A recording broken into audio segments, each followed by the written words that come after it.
Well, speaking of the president, his decision has been emphatic, but it seems the reaction to his remission of sentence for the Montie trio has been greeted with pretty mixed reactions, with most of the commentary being that of angst. We will read some of your comments on social media shortly and also speak to the Ghana Prison Service on the process for the release of the three. But let's first hear from the former Attorney General Nia Ikwe-Otu sharing his thoughts on what he makes of the president's decision to remit the sentence for the three.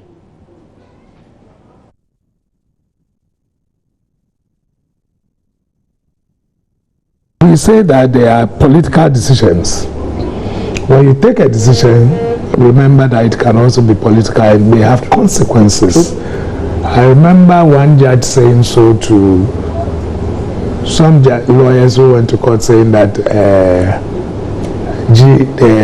workers of Giok distilleries had been wrongly, dismissed, and that they think it should be set aside, And he said that there are times that presidents also take political decisions, so he should live with it.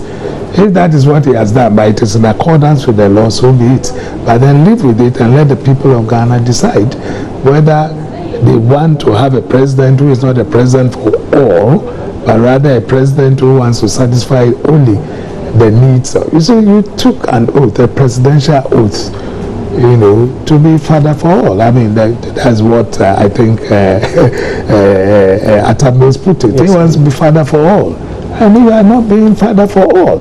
He may have to live with it. The elections are around the corner. She'll live with it. We don't know whether these things make any difference. Remember, the kind of society that we run and the kind of, things that influence people to vote. If we go and give them roofing sheets and give them head pans and outboard motors and give V8 vehicles to, chiefs and the rest, all this talk may come to nothing, perhaps, in the view of those people, that they've been given something for which they want to vote. If at the end of the day they are looking at the issues and it becomes an issue-based propaganda, issue-paid campaign, then from all indications, things haven't gone right. And people should have to take that into consideration. But if they are waiting for roofing sheets and bentua and kakao and money and roofing sheet and V8 cars and things to be Ata Kambu and Mama Kambu and whatever, these are the things that are going to influence them. I'm afraid we may talk and talk and talk and they may not see. But I am confident that looking at the circumstances, like President Kufuor said, look at your circumstances and vote. The circumstances now do not look like the president must have another chance, including even what has happened today. I mean, yesterday, what happened yesterday. I do not see that he has a chance of making it. Well, that's Ikwe-Otu, a former Attorney General under the Kufuor administration. Well, today, one of the lawyers for the directors of Montie FM, Nana Todazi, spent some time with us here on this channel explaining that the president's decision does not mean that he doesn't respect the decision of the Supreme Court, but rather is in line with his powers as spelled out in the Constitution. Every single judge, by his training, knows that after he's finished a case, he's what we term functus officio. It doesn't matter what happens after that. That's not his business. Indeed, if you appear before a judge and you do a case and you disagree with him, you can say, you should go on appeal. You are not trained to bother about what happens after that. But to say that you don't being fair to the judges or judiciary, it's rather unfortunate. I mean, really, the judicial system has completed its job. Just is to determine cases. They finish with it. Now, it's within the realm of the executive, actually of the president, once the petition comes up, to deal with the issue of a pardon or amnesty. No one is questioning that. The issue has to do with the president's decision to do this, obviously. Its appropriateness, whether or not it's right, given the circumstances and given the time. Yeah, but that discretion is wholly that of the president. I mean, I don't think we can challenge it. There's a constitutional demand. He is a mandate that is vested in him. There's an inbuilt mechanism, that is the Council of State. you know, he has to consult the Council of State in this. And the Council majority of these members whom he appoints anyway.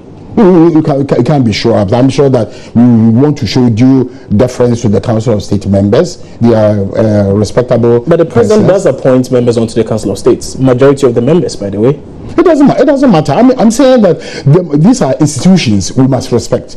You see, you can't just stay outside and say that Council of State, they are, what do you call it? They are pro-government. No, I would accept that one. That's why. The point I want to make anyway is that this is a process that, one, is legitimate, it's legal, it's constitutional, it's going through all the administrative processes. The petition, regular petition, was submitted to the president. Actually, the response that came shows that the president acted on the petition of the contemners alone. That's what the statement says. He acted on the petition of the contemners who have shown great remorse and continue to show remorse, you see, and the president on compassionate grounds. You see, I don't think we should want to wish that one away. The president on compassionate grounds. We are all Christians, we are all Muslims, we are all Buddhists and whatnot. The core of religion is compassion. You know, if a person errs, he makes a mistake and he comes back and says, I'm sorry, he's entitled to some compassion. And the president, I think, is done it. But before I move from that, I want to say that for those who are saying that the president is acting as though he's dealing with his party men, that's unfortunate. Only recently, a year or so ago, the president exercised the same powers in respect of Honorable Adamu Sakande, an MP. It's an MPP MP. Are the circumstances not different? Absolutely not. It's Some would say you're comparing apples and oranges. Absolutely not. I mean, this was also on compassionate grounds. You see, he had been regularly convicted for whatever, dual nationality, forgery. And then exactly. So that was a completely different case. But he was not granted pardon in respect of that. It was because it was alleged that he was indisposed. That's from what we read. And then on compassionate grounds, the president acted. So for me, I think the president has been fair. I mean, he's shown that he's a real leader. He deals with NPP, he deals with NDC. And then, look, only July this year, you remember, not less than 960 people were released on grounds of amnesty. So this is nothing special, really not special. If there is a problem, if there are other people... You don't think, given the nature of this particular case, and seeing that you're in an election year and such, some would describe as reckless comments by social commentators are likely to plunge the country into chaos, you don't think this is a peculiar case that needs specific attention?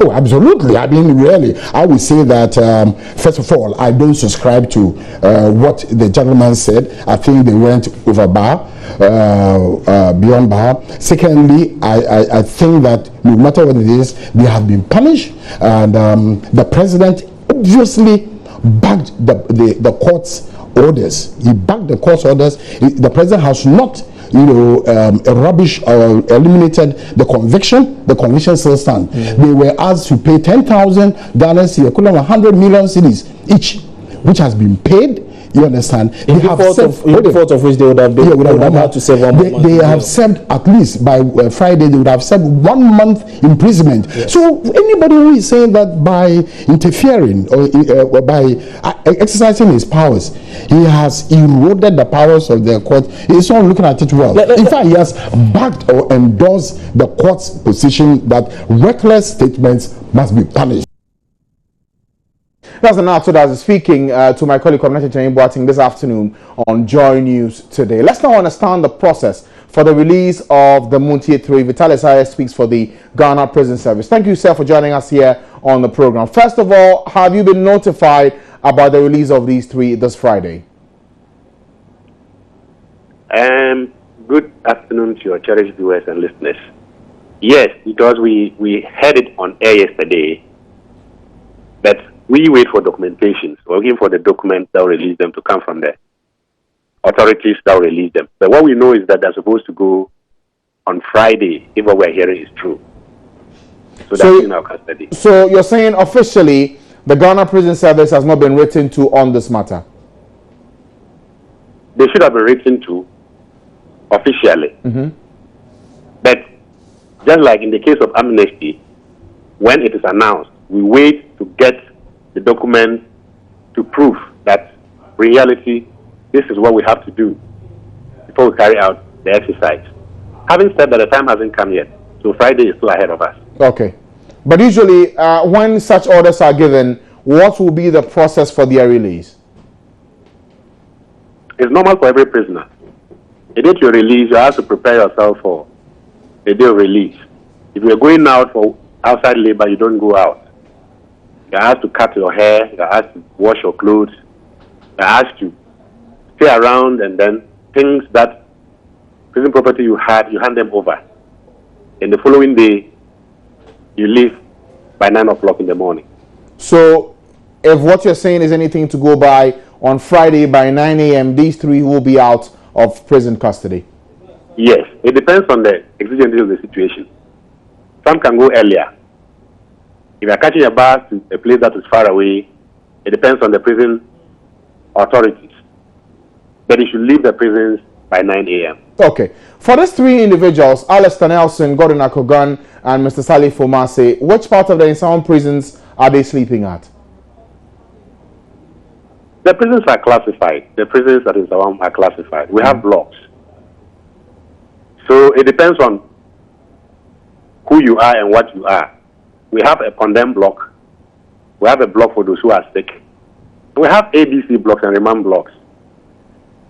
So I wouldn't be able to tell where they are, but they should be in the general blocks where the other prisoners are. Because there have been some suggestions that these three are being given preferential treatment in the Nsawam prisons. Is that true? That cannot be true. We don't have preferential treatment for anybody in Nsawam. In fact, this one I heard somebody on TV somewhere saying that there is a VVIP at Nsawam. I don't know who classifies VVIP at Nsawam for us. We don't have that. Nsawam is a prison. When you enter the main gate, you are inside the prison. Any part of that place is a prison. You just mentioned a few seconds ago that there are different blocks for certain individuals. Those who are sick, those who are on remand, the condemned block, and then which other block did you mention? Yeah, that's what I mean. And as soon as you enter the main prison gate, all of that is prison.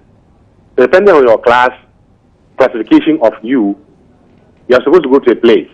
That's where it should be. Okay. So which class do these three fall into? They are just first-time offenders. And we have place for first-time offenders. They've not been to prison before. That was their first time. Mm-hmm. So where do they go? What kind of conditions do they live under? Normal prison conditions. The room for everybody is where they also sleep. They take the same type of food. They bath the same water. They could choose not to eat prison food. If they are bringing them food, that is fine, because it's allowed. They could be visited. But they are not giving any preferential treatment inside the prison. Mm. Okay, so for this process you speak of, for the three that you mentioned, between now and Friday, what happens? They serve the normal terms, or something else will be done for them? They are still prisoners. From now till Friday, it's Friday after 9 o'clock a.m. that they are not prisoners. Okay. But anything that happens in the prison affects them as well as prisoners. They are not free yet. They have not been released. It is when they leave our gates that we say bye-bye to them. Otherwise, from now till Friday, they are in custody and are prisoners like any other prisoner in there. Okay. Give me some education here on this one. I know that for individuals who are given either remission of sentence or amnesty, there's a certain protocol from the Ghana Prisons Service Board or the council in determining who deserves to get this kind of treatment from the president. Do you know what the protocol is? Amnesty is different from what has happened. Usually there is a criteria for amnesty. Okay. It doesn't cover everybody. Depending on what the board will say, for example, they normally would ask that it's for first-time offenders who have not committed heinous crimes, including murder, rape, treason, armed robbery, terrorism. All of these people are not part of amnesty. But don't forget, the president has the prerogative to pardon anybody in prison. Okay, thank you for your time, DSP Vitalis. He speaks for the Ghana Prison Service, giving us some education and insights on the process for the release of the three. As he's explained, by 9 a.m. Friday, we should see Mr. Gordon Akogwana, Alistair Nelson, and also Mr. Salih Fumase being released on Friday morning after they have been given a remission of their sentence by the President, John Mahama. As you can imagine, there's been a lot of responses to this issue on social media. Read some of your comments after this break. But after the break, we'll spend some time to talk about the country's amusement park. Yesterday, we brought you a report by Maxwell Agbagba detailing the very deplorable conditions of the amusement parks here in Accra. Big question, who manages these facilities and how come they are in this shambolic state? Details and some analysis on this after the break. Stay with us.